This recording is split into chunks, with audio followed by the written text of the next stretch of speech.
Se me ocurre otra manera de seguir en la trinchera con un beso por fusil. El Solar, un podcast de LT Radio.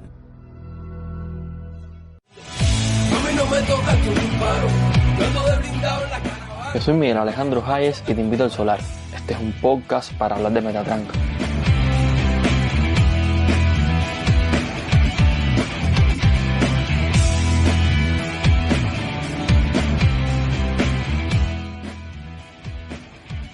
Buenas, soy César. Voy a estar en la frente de un cuartico del Solar que va a tocar la poesía. Autores y libros buenos, regulares, y no descarto también los malos. El suicidado crimen derrama su ley delirante. Tu llanto será en sus manos, rompiéndose el óxido, la única fue de pulso sin aire. Las páginas son amarillos en blanco. Buena para todo el que escucha. Estamos aquí de nuevo para hablar de poesía. ¿Por qué agredes tu voluntad con otra más lúcida, enrarecedora? Mi diálogo no se piensa, es un diálogo, se escucha. Sujeto, es decir, sujeto. Una viruta azul en el café me detiene, y pienso la maldita noche en que llegaron a decir, tu padre de hoy no pasa.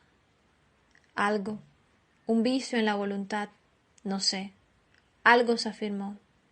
Mi padre fue un parche en la negrura social, no alteró nada. Ahora levanto el café, escudriño una mota azul en la negrura. Me acorralan voces, tumultos aislando cualquier síntoma de pertenencia, pero bebo sin esa emancipación, en la mano que repite el recorrido con que Anselmo ejerce su dominio, aún después de muerto. Esta vez no traigo a un autor específico, o sea, con poemas aislados, sino traemos un libro en específico. De Jorge Alabañino leerá. El libro se llama Cadáver Ideal y constituye el Premio Oriente del 2017. El jurado es Marino Wilson J., Reinaldo García Blanco, León Estrada. No estoy diciendo que ya, o sea, por ser un premio tenga una validez, porque sabemos que muchas veces los premios están sometidos a un tipo de polémicas específicas, porque normalmente el lector, cuando ve un premio, se espera una obra de alto vuelo o cree que la elección no fue la correcta, pero esta vez sí, no por ser un premio, sino por el libro mismo. Solo digo lo del premio porque es algo que evidentemente se tiene que saber, pero no por el premio, sino por ya ser un libro excelente, un libro compacto, un libro que va hacia solo una dirección. Y lo mejor que tiene es que en la poesía es muy, muy difícil hacer un libro así. O sea, esto es una serie de poemas que con un mismo plano estético, que tiene un impacto tremendo, que parece que todos los escribe en una noche, ¿no? Y por ahí va el libro.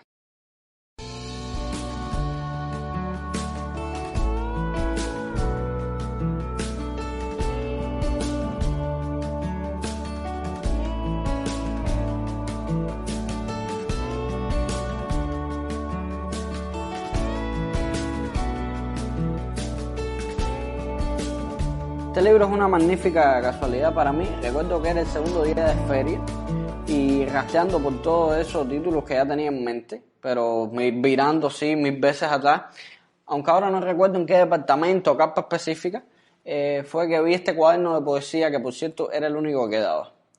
Lo primero que me llamó la atención fue el título Cadáver Ideal, porque me acordó a los muchos cadáveres exquisitos, y así es el nombre que se le da básicamente en las HS y cada vez que se reúnen los poetas, cuando combinan todos sus versos para llegar a hacer un poema final, ¿no? Entonces, enseguida lo tomé pensando que iba a ser un cúmulo de cadáveres exquisitos, pero bueno, resultó todo lo contrario. Resultó ser un libro más que compacto, donde creo que ningún poema ni el orden de los poemas están por azar o por descuido. Este es un libro fascinante que se debate en su estructura entre poemas de prosa poética y verso libre, y también alguna prosa poética fragmentada en versos, con lo que el autor lo que hace es dirigir la lectura del que tenga el libro en las manos. Es difícil construir un libro de poesía que vaya siempre a una dirección desde diferentes miradas. El plano ideoestético de este libro es inmenso, pero como ya decía, bien compacto, y todo se logra, a mi entender, porque sin un proceso propiamente descriptivo en el libro, el autor logra componer un personaje muy marcado. Este personaje es Anselmo y va a ser nuestro cadáver ideal. Anselmo es un visionario y puede que esa lucidez se la deba a la propia muerte. Este personaje nos lleva por las páginas de este poemario como alguna vez Virgilio llevara a Dante por el infierno. Porque sí, muchas veces este libro es tétrico y juega muchísimo con los sentidos. Los recursos poéticos quieren que el lector sienta asco, sienta sarcada, huela podrido, huele vómito, unas veces de Anselmo, otras veces del propio escritor, otras veces de un sujeto lírico muy bien marcado, pero que el libro se asente en una dirección estética y que tenga ese impacto como libro que no puedes parar de leer. Es por el personaje que te va guiando dentro de esta misma obra. Decía lo del plano ideoestético y lo podrían comprobar si alguno tiene el libro, porque la muestra de hoy va a ser un poco pequeña. Quería añadir mucho, pero al final sí va a ser muy largo y hablar de poesía tanto tiempo a la gente creo que no le gusta. Entonces sería una muestra de alrededor de 10 poemas, pero estaría bien que buscaran el libro, si lo pudieran tener digital, porque ganarían mucho en saber en el plano ideoestético. Los poemas que tendremos y que tuvimos, nada más que arrancó el podcast, son leídos por Giselle Lucía Navarro. El candil es una figura de resistencia, dice Anselmo. ¿Cuánta sombra necesita un candil para justificar su presencia? Hacerle fuerza al sistema estimulará alguna cosa, al menos el desorden perfecto. Soy candil y mi humo asciende, no añade peso, tampoco fin, pero asciende y se extingue con discreción. No es lo mismo luz que lo que ilumina. ¿Dónde sajar diferencias? Huyo del mal, de la luz, sobre el ojo que enceguece. Virtuoso desvío la palabra para que el humo perdure ascendente, retrasando la claridad. La llama se contradice, siempre se contradice. Delata ese punto ardiente en que la lucidez escurre y fija la semejanza, si no vuelve persuasiva. Maldita fijeza, Dios. Las cosas que presiento se aproximo la mano al candil sin temor al dolor, ni a la sombra, ni al lenguaje que nos vigila. El último poema que escucharon ya habla Anselmo, y con qué contundencia. Es arriesgado leer, porque solamente con el primer verso de cuánta sombra necesita un candil para justificar su presencia, ya tiene el cielo ganado. Ya a partir de ese primer verso, en mi opinión, es un choque estético, es un puño al hígado directo del poema, y ya a partir de ese primer verso el poema empieza a ser un buen poema. Entonces hay que arriesgarse mucho, porque ya con solo tener ese verso lo podía dejar hasta ahí, pero puede ser que por la decisión del autor o por la propia inspiración logró ampliarlo, ¿no? O sea, logró ir más allá en el propio poema hablando de extensión y no bajando la calidad, sino manteniendo la misma, haciendo que el poema tenga un ritmo excepcional y al final arribar de verdad a una idea más clara de lo que él quería decir, ¿no? Arriba el código del candil con una idea muy clara y muy fresca. Después que los poetas y los poetas cubanos también lo han hecho por siglos. O sea, me viene a la mente Y esa luz es tu sombra, un sonado verso de la poesía cubana, que hay veces que lo repetimos hasta por cultura. Y es así, o sea, arribar al código del candil mismo, de la luz, que ya es un código usado, pero de nuevo haciendo un choque. ¿Y cuál es la parte de la originalidad o qué es lo diferente? Que esta vez plantea el código jerarca para irse a lo exterior, para irse a ese humo, para irse a esa oscuridad que delata el candil y patentar atraer con el código jerarca y patentar y fijarse en lo exterior. No nos olvidemos que él se dice a sí mismo un candil. Entonces, esto da paso a también a ver a la posición del candil dentro del poema. Hacerle fuerza al sistema o estimular alguna cosa, al menos el desorden perfecto. Que el candil retrasa con su humo su propia luz.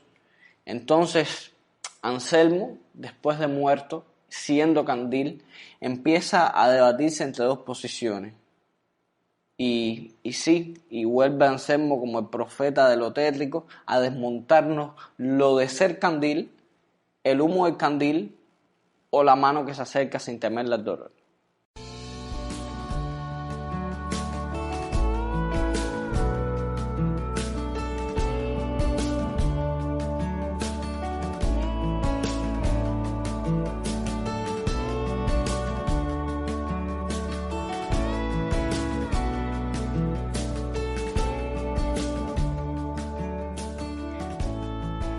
De la emigración, una tesis.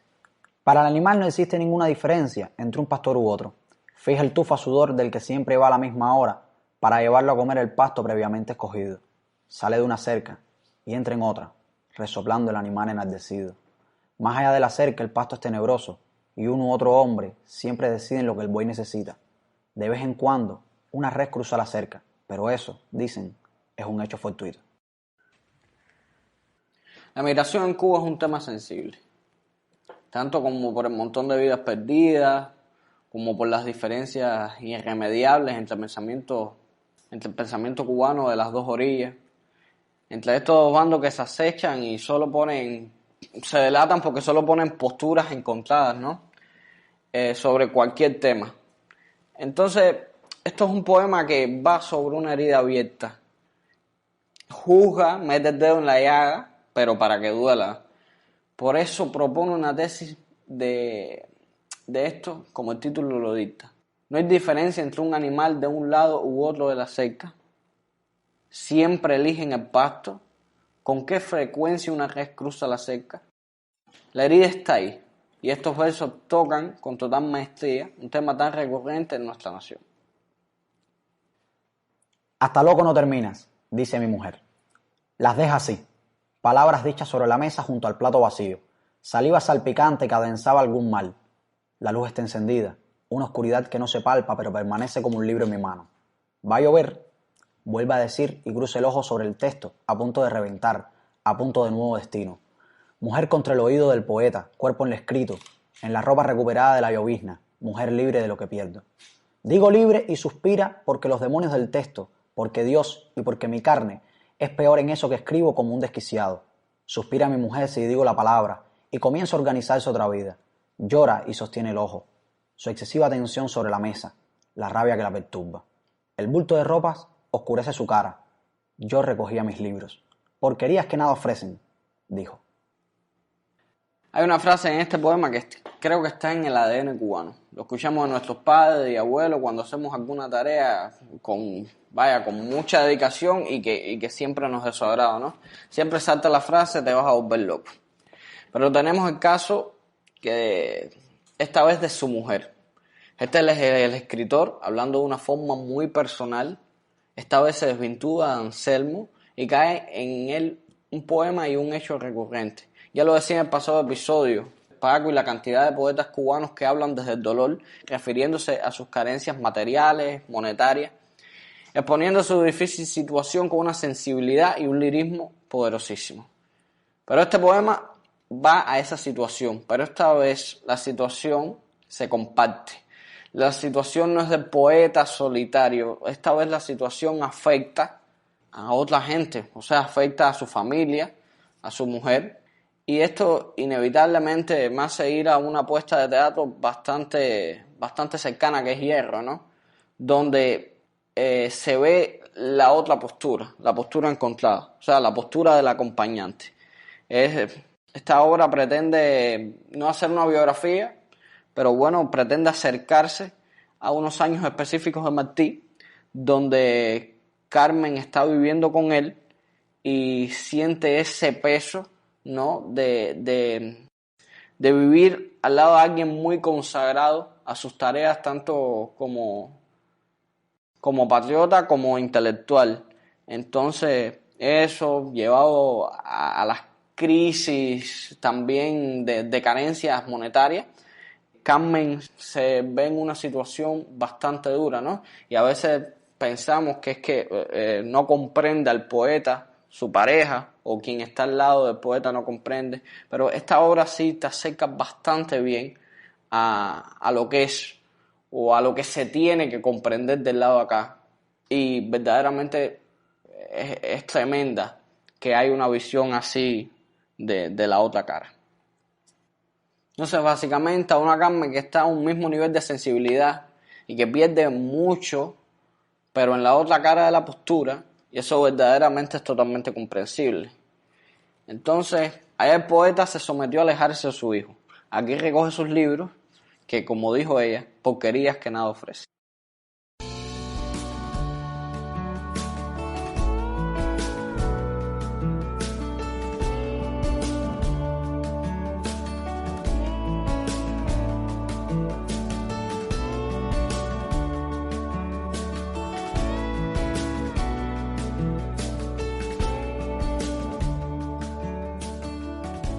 Tabú. Pasaba cuando el viento del país, viento en su potestad, echó con violencia el asta contra el pavimento. La tela se arrastró servil, reprimida por el empujo obsesivo del aire. Nadie pareció sentirla. Solo un viejo detuvo su paso y la puso en pie, mirándola. Levantó confiado la botella. Dentro del líquido se movía, como una bandera, limitada a su asta. El muro es un hábito de concreto. Escondido del polvo que levanta el muro de Berlín, escondido, la rudeza sistemática del muro ya vencida por la muchedumbre, carajo, por fin desatada. Escondido, Anselmo pregunta si lo dimos todo, si somos la militancia. Escondido, siente la caída, mira el polvo y llora. Al principio comentaba que el poeta surcaba temas muy diversos, es un libro muy compacto, ¿no? Además de la segunda epístola de Anselmo, ya en estos dos poemas que van a tocar ese pasado nacional, que respecto a su ideología y su proyecto de gobierno, le explotó muy cerca el muro de Berlín. Y sitúa en este hecho a nuestro guía dentro de la aventura poética e histórica. Anselmo contempla cómo se va derribando el muro, que todos sabemos no es solo de concreto, es un muro que trasciende más allá.